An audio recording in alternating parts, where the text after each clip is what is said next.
Listen close, folks, because in these frozen plains and wind-swept hills, a single heartbeat can mean the difference between life and death. Imagine a young widow cradling her newborn twins against her chest, left for dead in a howling blizzard after ruthless men tore her world apart. The bitter cold bit into her flesh, hope flickering like a dying candle. Then out of the swirling snow, a Comanche hunter appeared, guided by the spirits or sheer chance. He bent down, saw the mother's trembling breath, and changed her fate in a single moment. This is her story, a Wild West saga of love, survival, and redemption. The winter of 1878 was nothing short of merciless. Snow draped the Texas panhandle in a silent, eerie hush, so thick it swallowed the ground beneath. The wind howled across the wide plains, stinging any exposed skin like 1,000 tiny needles. It was during this unforgiving season that Ella Mae Thompson, barely 22, found herself slumped against a ragged cottonwood trunk. She had traveled from a small settlement near Fort Griffin with her husband James Thompson, who had big dreams of starting a cattle ranch. They'd heard rumors that land was opening up near the Red River, cheaper than anywhere else in the territory. Possibilities, James had said, were endless. But James was gone now, struck down by 3 outlaws who ambushed them for what little silver they carried. Ella Mae had no choice but to run, stumbling on foot through the snow in the midst of labor pains. Hours passed in a delirious haze. When she could run no more, she collapsed, her body racked by contractions under the storm's brutal lash. Through sheer will and perhaps the grace of Providence, Ella Mae delivered twin daughters on that snowy ground. The excruciating pain, the freezing cold, and the shrieking wind nearly drowned her in despair. She tore strips of her own petticoat to swaddle the newborns. They shuddered and whimpered, small as sparrows, and dangerously silent. Exhausted and alone, Ella Mae clutched them to her chest, praying for a miracle. High above the moon, slid behind racing clouds, momentarily bathing her in a ghostly glow. Her face was streaked with tears that froze against her cheeks, and the weight of her grief bore down like a mountain. The blood in her veins felt sluggish and cold. She found it harder and harder to breathe. Yet somehow she refused to give up. She thought of James's bright grin, his promise that they'd find a good life somewhere along the frontier. She thought of the twins who deserved better than dying in the snow. With her fading strength, she pressed the babies close, whispering, "We will survive. I swear it." Then darkness claimed her. By the time Tuhuma, a young Comanche hunter who hailed from the band once led by the famed chief Quanah Parker, found Ella Mae in that glacial clearing his keen eyes had already caught, the faint shuffle of footprints, half hidden by swirling drifts.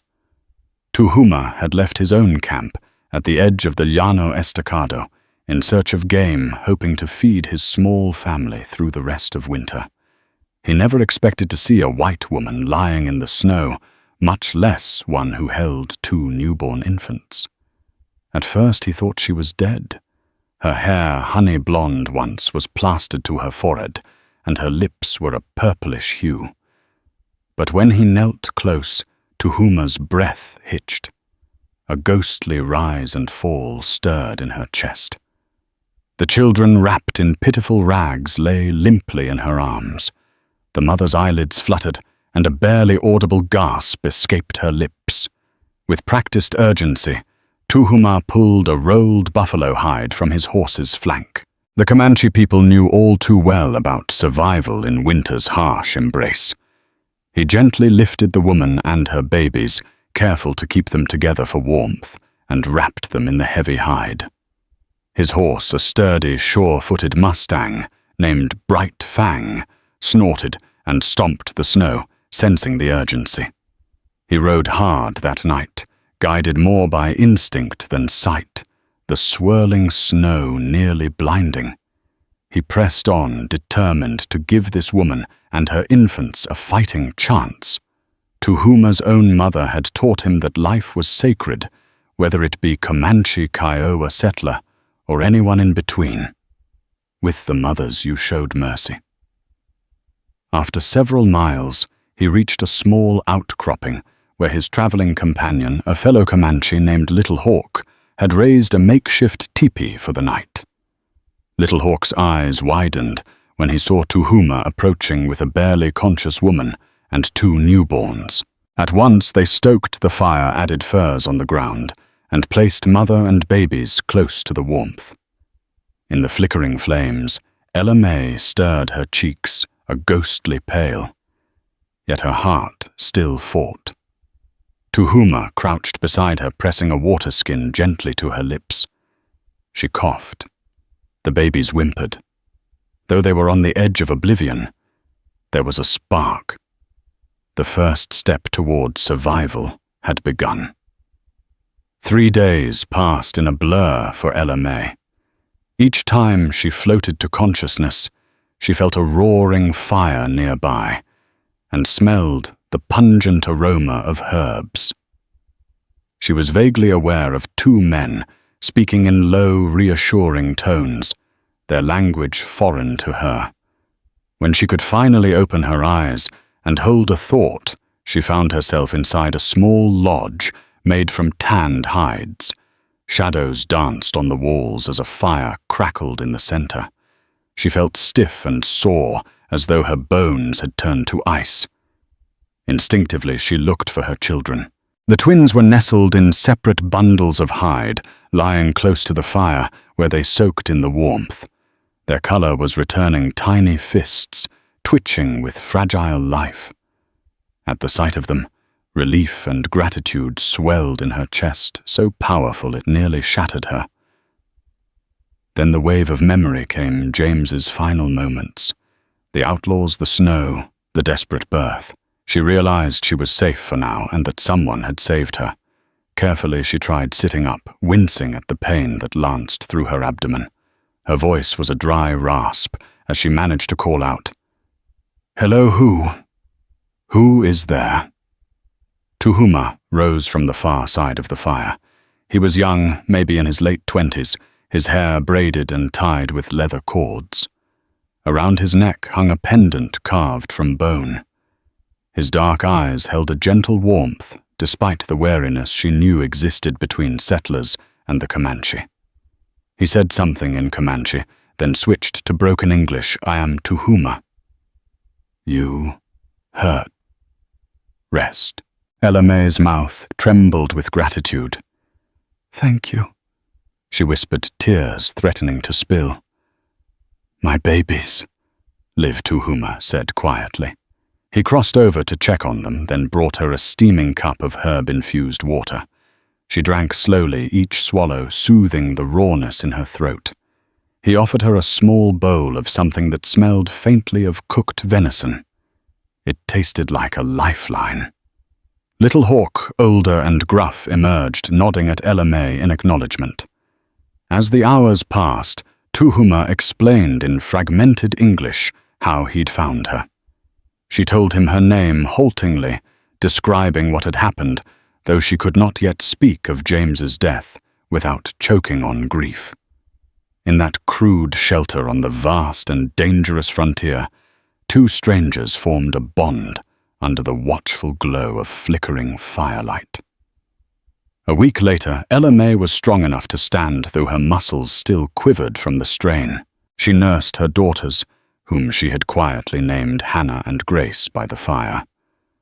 The children were heartbreakingly small, but each day they grew stronger, letting out soft cries when hungry or cold. Tuhuma and Little Hawk made sure there was enough water and food. In turn, Ella May tried to tidy the lodge, even if her movements were slow. At night, nightmares plagued her. She saw James's face twisted in pain, blood seeping into the snow. She'd wake with a scream lodged in her throat, only to find Tuhuma's concerned gaze. He offered quiet comfort when words failed. On some nights, Little Hawk joined them chanting soft songs in Comanche. The songs rolled and flowed in a rhythmic hush that lulled Ella May back to a wary sleep. Gradually, she learned more about Tuhuma's life.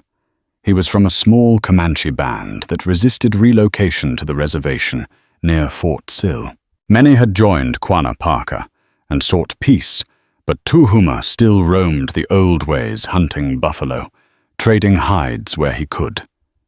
Times were changing, though. The buffalo herds were thinning. The army was tightening control. Conflicts rose from broken treaties and the relentless push of settlers into Comanche land. It was a cruel irony. Ella May realized she was one of those settlers, though she had never meant to drive anyone off their home. She and James simply wanted a plot to call their own. But none of that mattered now. What mattered was keeping the twins alive and finding a shred of hope in a land marred by violence. As the blizzard subsided, Tuhuma and Little Hawk decided to move the camp closer to a trading post near the settlement of Fort Elliot. "Trade supplies," Tuhuma said. "Safer for babies, for you." Ella May felt torn about traveling deeper into frontier land. But she had no choice. With James gone and winter pressing down, she needed help, and she owed Tuhuma her life 100 times over. They packed up the small lodge, tying hides to their horses, while Ella May clutched her twins against her chest. Step by step, they moved across the wind-scoured plains. The snow glistened in the bright sun, forming icy crusts that cracked under hoof. Overhead, a hawk circled, as if bearing witness to the improbable sight of a young white widow and her Comanche rescuers forging an alliance in a land where hatred often reigned supreme. The journey toward Fort Elliot tested Ella May's endurance more than she cared to admit. There were times she felt the raw sting of the wind tearing at her cheeks and wondered if she would ever feel warm again. Yet Tuhuma never pushed too hard. He scouted ahead, ensuring the path was safe, always returning with a calm nod or a quick shake of his head if he spotted danger. They followed the Canadian River's bend, using the trees along the water's edge for shelter when night fell. Sometimes they glimpsed half-frozen buffalo carcasses or wolf tracks in the snow. Once Ella May woke to the frantic crying of Hannah and Grace. She realized that a roving coyote had drawn close eyes gleaming in the moonlight. Before she could scream, Tuhuma appeared brandishing a bow and an arrow, sending the animal scampering into the shadows. Despite the hardships, Ella May's spirit refused to break. She thought of her twins, their tiny hands gripping her fingers, and remembered James's unwavering optimism. He used to say, "Hard times are just the valley before the mountain's peak. Keep climbing." So she kept climbing, one step, one breath at a time. Late one afternoon, the group encountered an unexpected sight. A stagecoach tilted on its side, half buried in snow near the banks of a frozen creek. Tuhuma circled around warily. Arrow knocked. Ella May peered through the swirling flakes and caught the glint of something metallic. Cautious steps brought them closer. No driver, no passengers, only the broken wheels and shattered trunk. Whatever had happened here, it was violent. Dried blood speckled the door. Ella May swallowed back a surge of fear. Could the same outlaws who killed James have done this? Tuhuma took a quick look around, rummaging for anything useful. He found a battered trunk with women's clothing, a few tins of food, and a small silver locket. Ella May held it in her palm, noticing a name engraved inside Martha Hill. Another tragedy. Another family shattered. It served as a grim reminder that out here the line between life and death was perilously thin.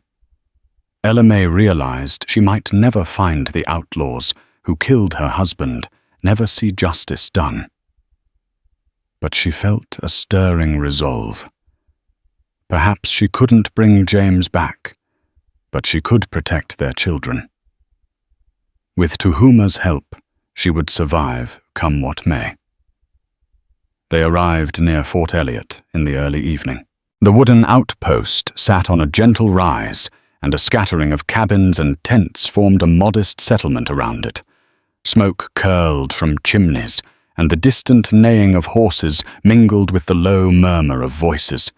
Though it was hardly a bustling town, it was a lifeline in this wilderness.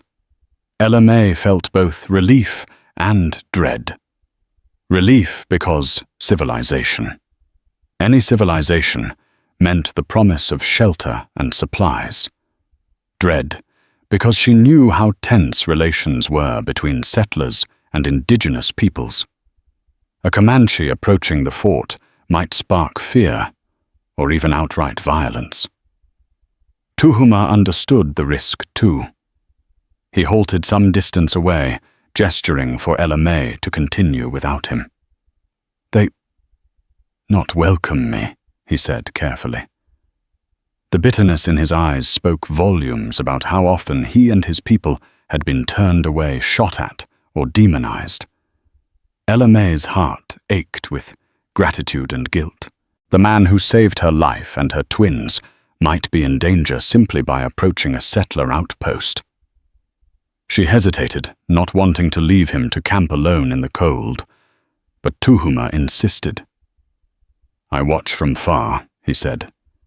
"If trouble, you wave."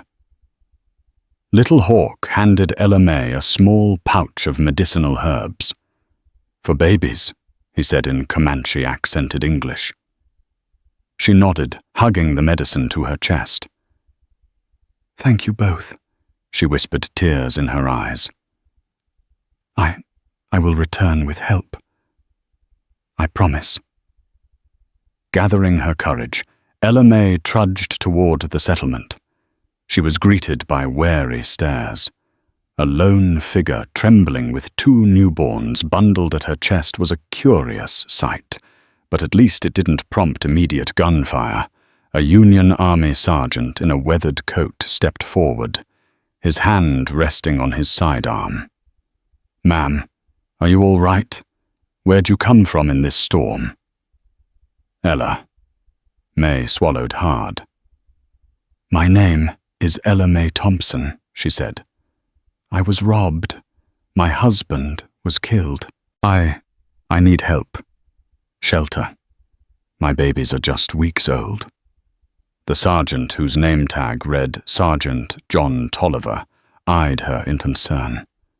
His voice softened at the sight of the infants. "By God, miss, let's get you inside. We'll see about lodging." He glanced at the horizon, perhaps suspecting she hadn't traveled alone.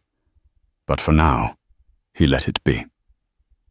Fort Elliot's meager gates swung open, and Ella May stepped into a new chapter of her life, one fraught with fear, uncertainty, but also the faint glimmer of hope.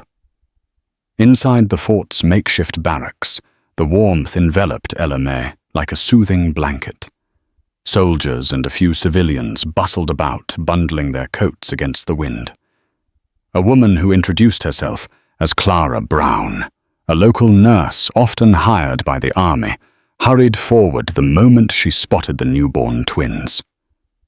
"Heaven's child, give them to me." "Oh, you poor things, come here," Clara said carefully, lifting the babies from Ella May's trembling arms. She checked their tiny faces, feeling their temperature. They're cold, but they're breathing all right. Ella May nearly collapsed with relief. Her legs shook from exhaustion. Sergeant Tolliver helped guide her to a wooden bench by the fire. Clara ordered a younger soldier to fetch heated water and blankets. "How long have you been out there?" Clara asked in a concerned hush. Ella May swallowed, glancing at the faces around her. Some stared with sympathy, others with suspicion. Days, she whispered. I lost track. My husband, he was shot by outlaws. I barely escaped. Clara's features softened. I'm so sorry. You're safe now. She began rubbing the baby's hands, cooing softly when their eyelids fluttered open. We'll warm them up, feed them, and see they get proper care. Sergeant Tolliver cleared his throat. We don't have much in the way of lodging for civilians, especially women with infants. But we'll figure something out. He gestured for a tall, broad-shouldered soldier next to him. Private Langford, see if the sutler's store has any spare infant supplies. Bottles, cloth, whatever we can get. Langford nodded and disappeared outside. As the hours passed, Ella May recounted her story to Sergeant Tolliver in a tremulous voice, how she and James had been heading west, the sudden ambush his murder. She left out the part about Tuhuma and Little Hawk for the moment, unsure how the fort's residents would react. When she finished, the sergeant's brow furrowed. Ma'am, those outlaws, did you recognize them? We've had some trouble from a group led by a fella named Clyde Gibbons. They've robbed travelers along the roads, shot up a stagecoach last month. Ella May's breath caught. Could Gibbons be responsible for James's death? She shook her head. I didn't see them well. It was dark, snowing. But it could be. Please, I don't want them to hurt anyone else. She trailed off, tears pricking her eyes. Sergeant Tolliver exchanged a glance with Clara, then laid a hand gently on Ella May's shoulder. We'll do what we can. For now, rest. We'll see to you and your little ones. You have my word. Over the next few days, the fort's routine became something of a haven for Ella May.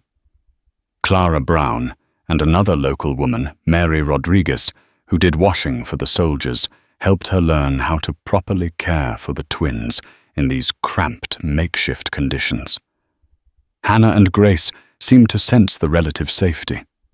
Their wails were quieter, and they fed hungrily. The color crept back into their cheeks. Yet while her babies recovered, Ella May remained torn. Tuhuma and Little Hawk were waiting outside in the cold. She felt obligated, no compelled, to return their kindness by ensuring they were not left abandoned. But how could she bring that up to the soldiers without endangering Tuhuma's life? On the third evening, while the sky darkened over the frontier, she mustered the courage to speak to Sergeant Tolliver. She found him in the fort's rudimentary office, studying a tattered map of the area. He looked up, eyebrows raised. Mrs. Thompson, come in. Everything all right? Ella. May swallowed hard. Sergeant, there's something I need to tell you. I didn't make it here on my own.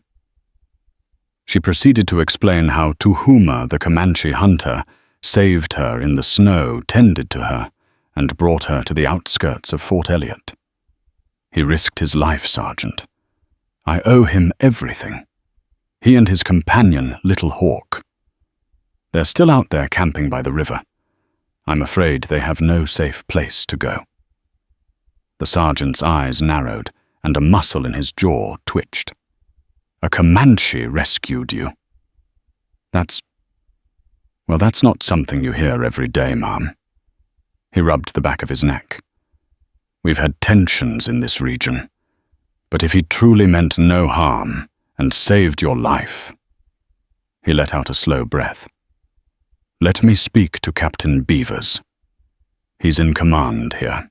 Maybe we can arrange for them to come in under some form of truce, but I can't promise the men here will be welcoming.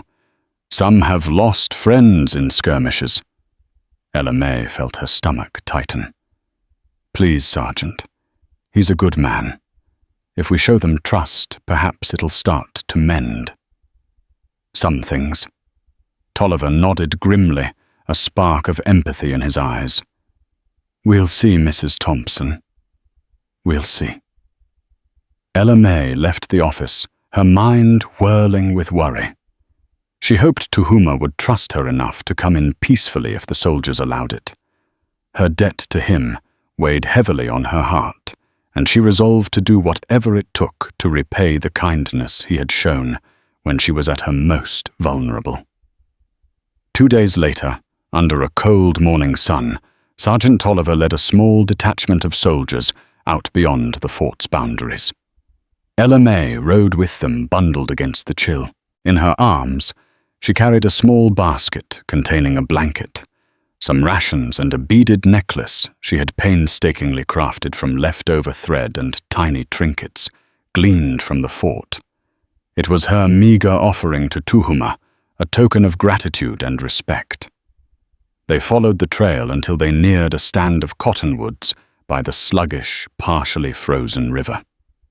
Tolliver raised a hand to halt the group. Through the branches they spotted 2 figures around a dim fire, Tuhuma and Little Hawk. Ella May's heart pounded. Would the soldiers remain calm? Would Tuhuma be wary? The Comanche men stood at once, hands drifting toward their weapons. Tuhuma recognized Ella May immediately. He called out in Comanche, a note of relief in his voice. She dismounted, carefully ignoring the tension bristling in the winter air. Tuhuma, she said, voice trembling but resolute.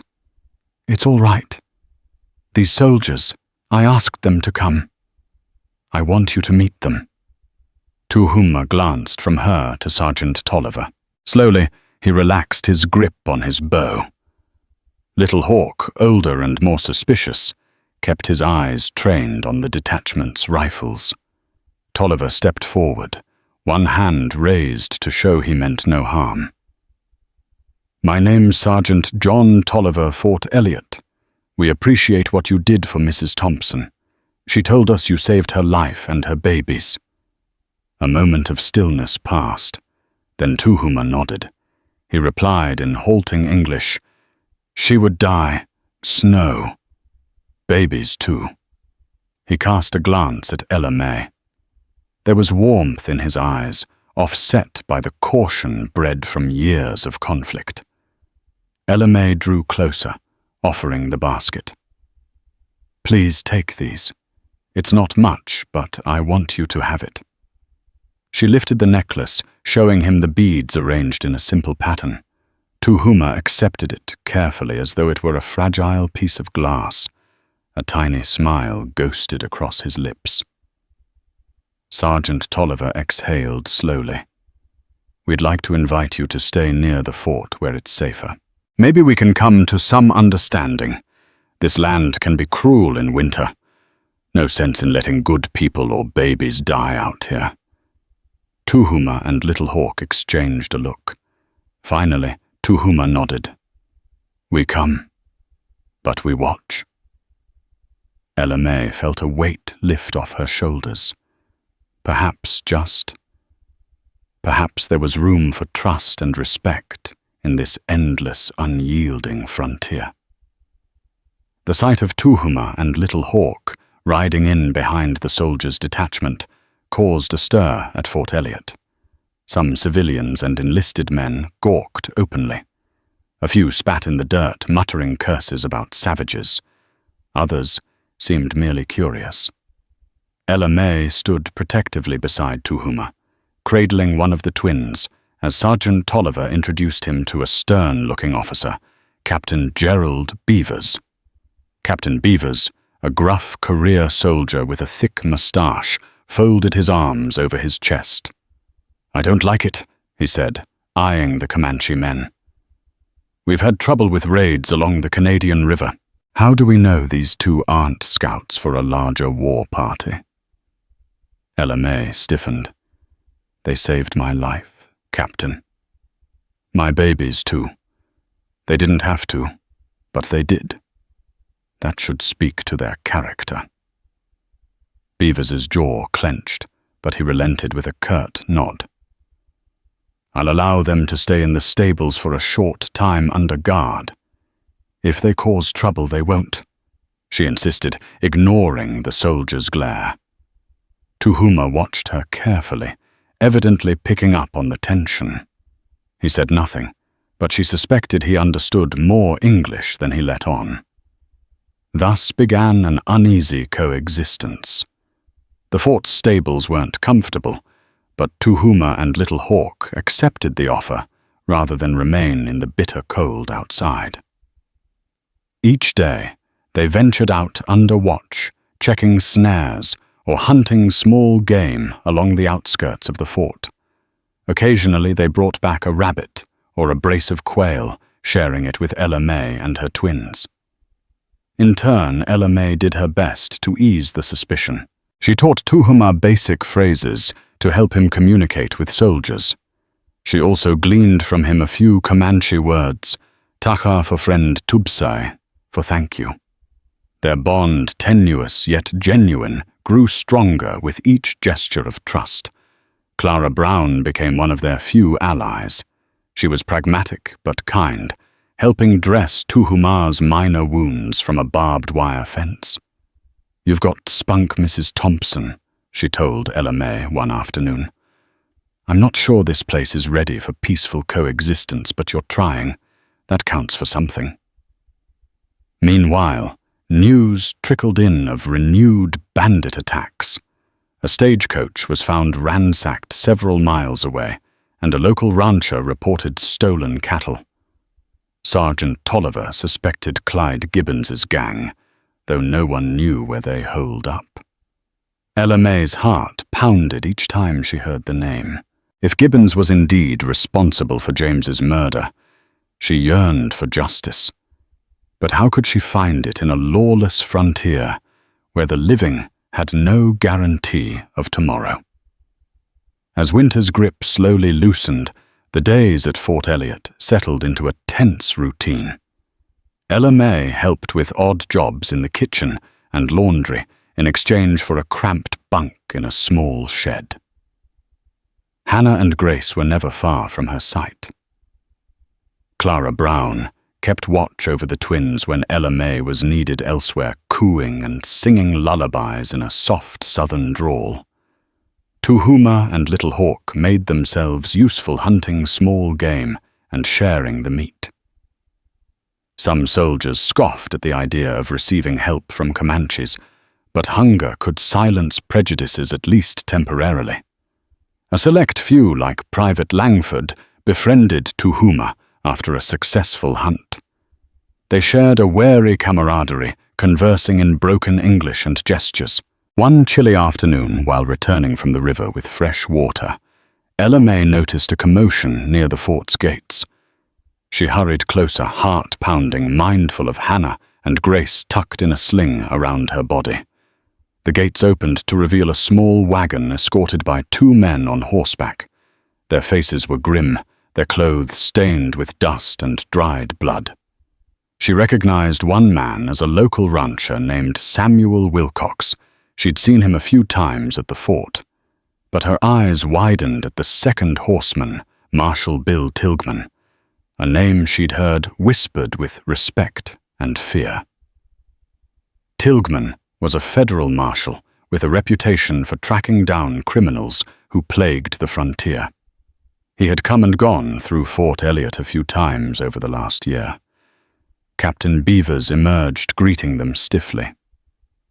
Marshal Tilghman Wilcox, what news do you bring? Wilcox dismounted, sorrow etched into his face. My ranch was hit last night. Stole 6 head of cattle, shot my stable hand. He didn't make it. His voice trembled with controlled fury. I'm done standing by. This Gibbons gang has to be stopped. Tilghman nodded. We followed their trail a ways.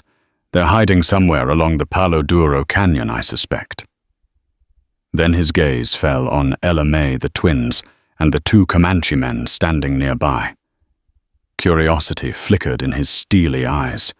but he didn't comment yet. Ella May felt her pulse spike at the mention of Gibbons. This was the man who had shattered her life. Could it be that justice was finally drawing near? Captain Beavers beckoned Tilghman inside. "We'll plan our next move. If we can muster enough men, we'll ride out and see this settled once and for all." Ella May stood by, clutching her children close. For the first time since James's death, she felt a spark of hope and a flicker of fear. If a confrontation with Gibbons was coming, it could bring vengeance or tragedy, and she was no stranger to how quickly the scales could tip in the untamed West. That evening, while the fort's lanterns cast dancing shadows on the walls, Ella May found herself summoned to Captain Beavers's office. She tried to calm the nervous flutter in her stomach as she crossed the threshold and saw Marshal Tilghman leaning against a desk, arms folded, studying her with a level gaze. Sergeant Tolliver stood off to one side, face set in a slight frown. Captain Beavers gestured for her to sit. "Mrs. Thompson, the marshal here, wants to hear your story regarding these outlaws who attacked you." Ella May settled into the chair, carefully adjusting her twins. Their warm bodies were a comforting weight against her. She recounted the brutal night once more, James's fatal wound, the outlaws' taunts, the raging storm. She tried to recall any detail of their leader, his voice, his clothes. "He had a scar along his jaw," I think she said softly. "Wore a thick jacket. They spoke about meeting someone named Braxton. I'm not certain it was all a haze." Tilghman's eyes narrowed thoughtfully. "A scarred jaw sounds like Clyde Gibbons. We've heard that name Braxton around here too. Maybe a fence or an accomplice. Based on your description, it aligns with the group we suspect." He glanced at Captain Beavers. "We need to move soon before they slip away again." Beavers nodded. "We'll gather volunteers. The army can't spare a large detachment right now, but I'll authorize some men to go. Wilcox will join. He's got a stake in this." He turned his gaze back to Ella May. "Mrs. Thompson, I'm sorry for your loss. You'll have your chance at justice if we can catch them." Ella May's throat tightened with emotion. "Thank you," she whispered, blinking rapidly to hold back tears. James deserved better. And I don't want these outlaws taking more lives. After she left the office, Tuhuma found her near the stables. He seemed concerned, noticing her trembling hands. "Trouble?" he asked quietly. She explained as best she could the plan to hunt down Gibbons, the hopes of ending his reign of terror. Tuhuma listened, then nodded resolutely. "I help," he said, pressing a hand to his chest. He pointed toward the horizon. "Find outlaws. They took your man. Not good." Ella May was taken aback. "That's not your fight," she began. But Tuhuma shook his head. "Your babies, no father. Tuhuma help." His expression was unwavering, an unspoken loyalty bridging the gulf between them. She placed her hand over his. "Thank you," she murmured. I don't have the words to express how much that means." In the silent hush of a frontier night, their alliance grew stronger, an unlikely bond forged by compassion, tested by violence, and on the verge of facing its greatest challenge yet. The posse rode out just after dawn, their silhouettes cutting sharp lines against the pale morning sky. The sun had barely cleared the horizon when the creaking of saddles and soft whinnies of restless horses echoed across the courtyard. Marshal Tilghman led the group, his weathered face unreadable beneath the brim of his hat. Beside him rode Sergeant Tolliver Jaw, clenched his rifle tied tight against his saddle. Ella May stood by the fort's gates, Hannah and Grace swaddled in her arms. Her shawl flapped in the wind, and though the babies stirred in their sleep, she remained still watching. Her heart beat in her throat. The sight of the men setting off stirred a quiet storm of hope and dread in her chest. James's killer could finally face justice. But the risk, the thought of more death, more blood, it twisted her stomach. Tuhuma rode just behind Tilghman, his face calm but focused. He wore a bone pendant around his neck and carried his bow across his back alongside a newly repaired rifle from the fort's storehouse. Little Hawk rode slightly to his left, silent and ever watchful. The other volunteers, Samuel Wilcox, still stiff from the wound he'd taken before Private Langford, and 2 grizzled ranchers from a nearby homestead, formed a small but determined force. 8 men against an unknown number. Clara Brown stood beside Ella May, resting a hand gently on her arm. "They'll bring them to justice," she whispered. "Gibbons and the rest. It's time." Ella May nodded her eyes, never leaving the horizon, as the riders shrank into the distance. She wanted to believe Clara. She needed to. But memories of the ambush still clung to her like smoke. James's blood on the snow, the leering faces of the outlaws, her own helpless cries, swallowed by the storm. The next few days passed in a haze of anxious waiting. Ella May buried herself in routine. She washed soldiers' linens, helped Clara prepare meals, and cared for the twins with single-minded devotion. When she bathed them in warm water by the firelight, or hummed lullabies passed down from her mother, her thoughts wandered. She imagined what James might say now. Would he be proud of her strength? Would he weep to see her standing alone? Each night she prayed quietly, fervently. For Tuhuma's safety. For justice. For the courage to keep going, no matter what returned through those gates. By the 4th day, her nerves were raw. Snowflakes had started falling again, and the sky hung low and grey with tension. That evening, just as the first lanterns were lit around the fort's perimeter, the sound of hooves reached them, distant at first, then growing louder. Ella May rushed outside, nearly stumbling as she cradled the twins against her. Clara followed close behind. Soldiers emerged from their posts, gathering near the gates, hopeful and wary. The posse returned through the gates, riding slowly, their bodies slouched with exhaustion.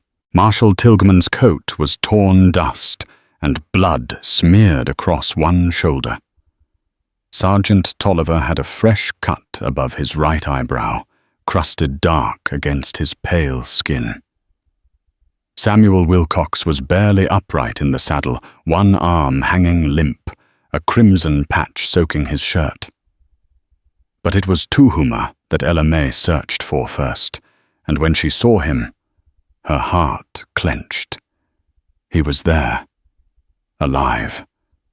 His left arm was tightly bandaged, blood leaking through the linen, but he held his reins steady and nodded when he met her gaze. Relief washed over her so violently that her knees buckled. Tilghman dismounted, walking over to Captain Beavers, who had stepped out to meet them. His voice was low, gravelly with fatigue. "We found them. Gibbons and his gang were holed up in a ravine just west of Palo Duro. They didn't surrender." Gibbons Beavers asked. Dead Tilghman said flatly. 3 others captured. 2 got away in the chaos. But we don't expect them to last long in that canyon. We lost 2 of ours. Wilcox took a bullet through the side, but he'll live if we're lucky. Beavers nodded grimly, then looked to the rest of the men, giving each a small, solemn gesture of acknowledgement. "You did what needed doing." Ella May stepped forward, swallowing hard. Her voice trembled as she asked Marshall, "Is it true Gibbons is gone?" Tilghman's eyes softened. "It's true, ma'am. I'm sorry for your loss, but the man who took your husband is no longer a threat to anyone." She blinked back tears. The world didn't suddenly feel safer. James was still gone. But something shifted inside her, something she hadn't felt in weeks, a fragment of peace, a small return of power. Tuhuma approached her quietly. She saw the pain in his face, the way he moved stiffly. "You're hurt," she said, brushing her fingers over the bloodied cloth. He gave a slight shrug. "Not deep, just angry skin." A faint smile tugged at the corners of his mouth. "We did it." Ella May's eyes welled. She placed one hand gently over his bandage and whispered, "Thank you for bringing justice to James, for coming back." He nodded, saying nothing more. There was no need. As the sun dipped behind the fort and the air turned colder once again, Ella May turned back toward the barracks. She looked over her shoulder at the men still dismounting, the quiet respect in their movements, the fatigue of battle hanging heavy on their shoulders. The frontier had claimed much, but in this moment it had given her something to justice. And with that came the faint but growing hope of a future not defined by fear, but by strength. In the days following the posse's return to Fort Elliot, a heavy quiet settled over the outpost like a blanket of snow yet to melt. On the surface, life returned to its usual rhythm, boots crunching in the frost, soldiers drilling livestock, braying, but underneath a weight lingered. 2 men had died hunting down the Gibbons gang, and their absence was felt in every meal bell that rang without them. The funeral procession was small but heartfelt. Rough-hewn coffins were laid to rest beneath the shelter of cottonwoods outside the fort, and the somber murmurs of prayer drifted through the chilled air. Ella May attended the service, her twins bundled in her arms, their small bodies tucked beneath woolen wraps. She didn't know the fallen men well, but she knew what their sacrifice had meant. Justice for James, safety for her daughters. It was a debt she could never repay, yet one that bound her forever to this place. Tuhuma's injury, a gash torn across his upper arm during the firefight in Palo Duro Canyon, was healing slowly. The wound required daily cleaning, and Ella May took it upon herself to tend it. Clara Brown guided her through the process, how to use willow bark tea to ease the swelling, how to wrap the bandages so the flesh wouldn't stiffen. Tuhuma never once complained, though his brow sometimes knit in pain. When she pressed the poultice too hard, he merely murmured, "I've had worse." Little Hawk, meanwhile, remained elusive. He often disappeared for a day or 2 at a time, returning with strips of smoked meat or fresh herbs tucked into leather satchels. He spoke little, but Ella May noticed the way he paced at night like a caged animal, uneasy among walls and strangers. Life inside the fort was not made for warriors who once roamed the plains freely, and she could see that the walls were closing in on both him and Tuhuma. One afternoon, golden light poured across the parade ground as the sun began its slow descent. Ella May stood on the ramparts above the gates, the twins resting in a wide basket behind her, their soft coos a gentle counterpoint to the low wind. Her eyes scanned the distant horizon, where pale grasses swayed like ocean tides. A strange ache filled her chest. Not sadness, not quite, just the sense that the future was shifting again, calling to her. Tuhuma joined her in silence, his presence grounding. He stood beside her for a long while, saying nothing before finally lifting his chin toward the west. "Spring comes soon," he said, his voice low. "Buffalo move again. Time for us to go." Ella May's heart thudded. She knew what he meant.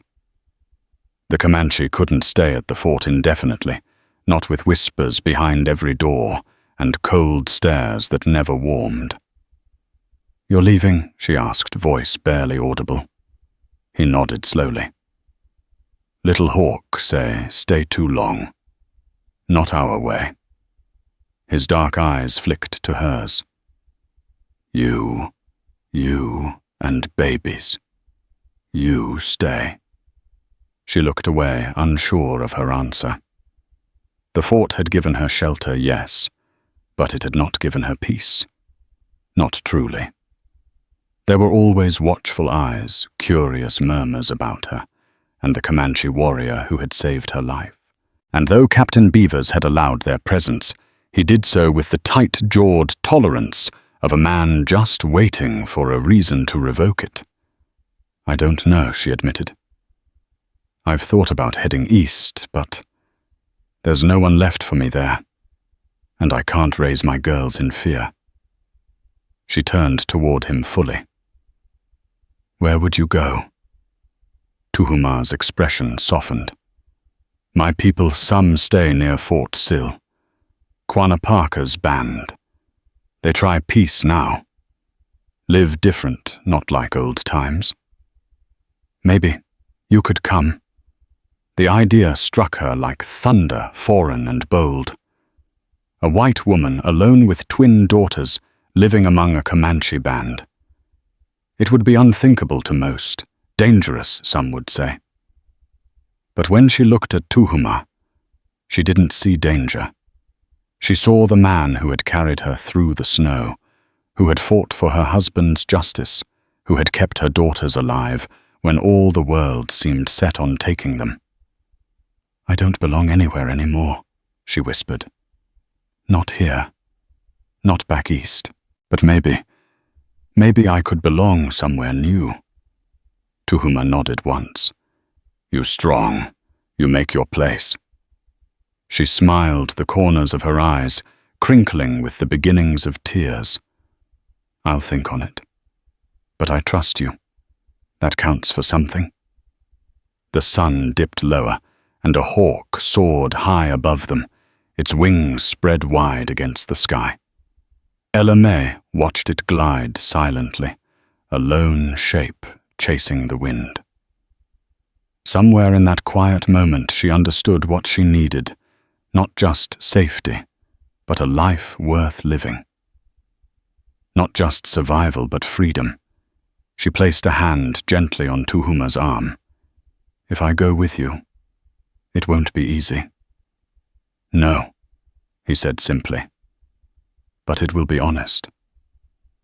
Together they stood on the edge of the fort's world, gazing out toward the vast, uncertain plains. Somewhere beyond that horizon, a new chapter waited, not written yet, but ready to be forged in footsteps, decisions, and the unbreakable will of a mother determined to build a future from the ashes of her past. Ella May stood at the gates of Fort Elliot, the prairie wind tugging at the hem of her worn dress. A humble wagon rested beside her, hitched to an aging mule and modestly loaded with all she owned. Bundles of cloth diapers, 2 patched wool blankets, a cracked mirror, and a small wooden trunk filled with the last keepsakes from her life with James. His worn Bible, a silver wedding band, and a faded photograph of them smiling before the journey west. Her eyes lingered on the fort's walls, knowing it might be the last shelter she'd see for many miles.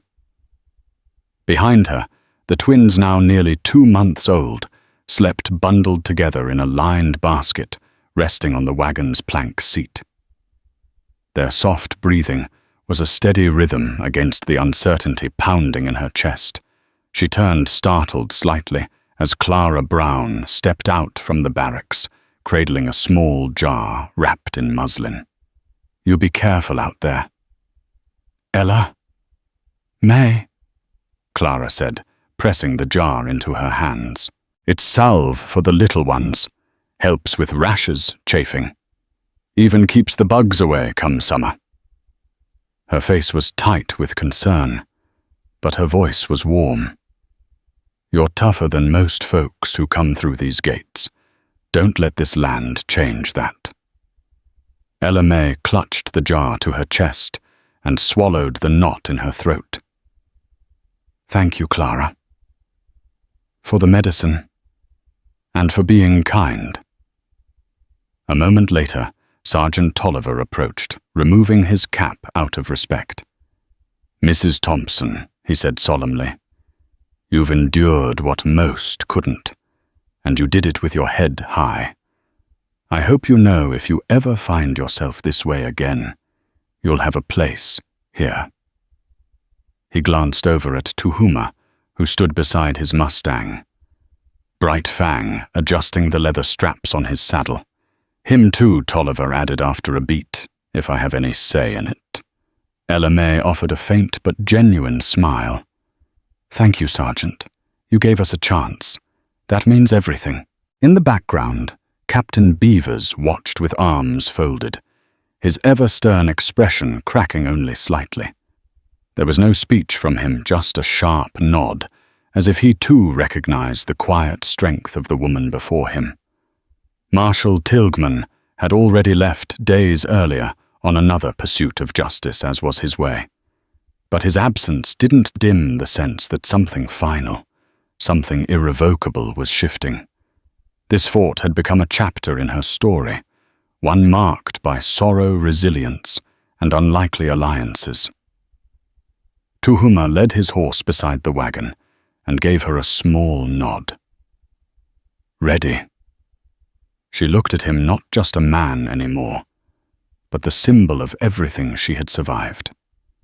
She cast a final glance at the people who had become a strange kind of community, Clara with her gentle hands and fierce heart, Sergeant Tolliver with his quiet integrity, even Captain Beavers, who had come to tolerate the unthinkable, a white woman choosing to ride beside a Comanche. Ella May drew in a long breath of crisp morning air. She could stay at the fort, yes. She might even find work or a sympathetic widows' charity from one of the churches. But it would be a half-life, a guarded one. The whispers would never stop. The stares would never soften. But the Comanche lands near Fort Sill held something else, a new beginning. One shaped not by pity or survival, but by choice. A place where she could raise her girls to be strong, to respect the land, to understand both sides of a divided world. She stepped up onto the wagon and took the reins gently. Let's go. As they moved past the gates, the soldiers and settlers watched in silence, some with awe, some with judgment, others with quiet hope. The sight of a widow with twin babies and a Comanche warrior beside her wasn't something they'd forget soon. Bright Fang trotted beside the wagon, his steps easy and sure. Tuhuma rode beside Ella May, silent but steady. Little Hawk had already scouted ahead at dawn, wary of the dangers still lurking on the horizon. The wagon creaked across the plain's wheels, cutting soft tracks into the thawing earth. Overhead, the sky stretched wide and blue, the clouds drifting lazily, as if unconcerned by the weight of history unfolding below. Ella May looked down at her daughters, their cheeks flushed with warmth and life. She adjusted their blanket and whispered, "We're going to make it, one way or another." As they rode away from Fort Elliot and into the unknown, she felt no fear, only purpose. She was no longer the broken widow who had collapsed in the snow. She was a mother, a survivor, and a woman who had forged an unbreakable bond with someone she had once been taught to fear. The Texas plains stretched before them, dangerous, beautiful, unclaimed. It was a road few dared to travel.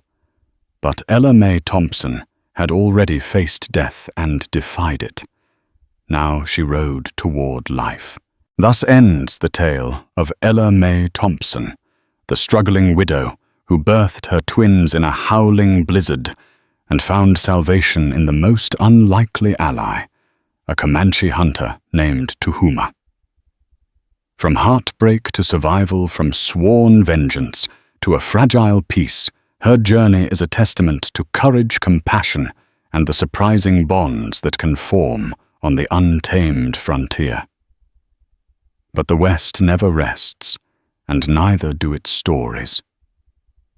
Perhaps Ella Mae's next chapter unfolds in open grasslands, or perhaps she finds shelter among Tuhuma's people. One thing is certain, her perseverance in the face of impossible odds is a reminder that love and hope can flourish even in the harshest conditions.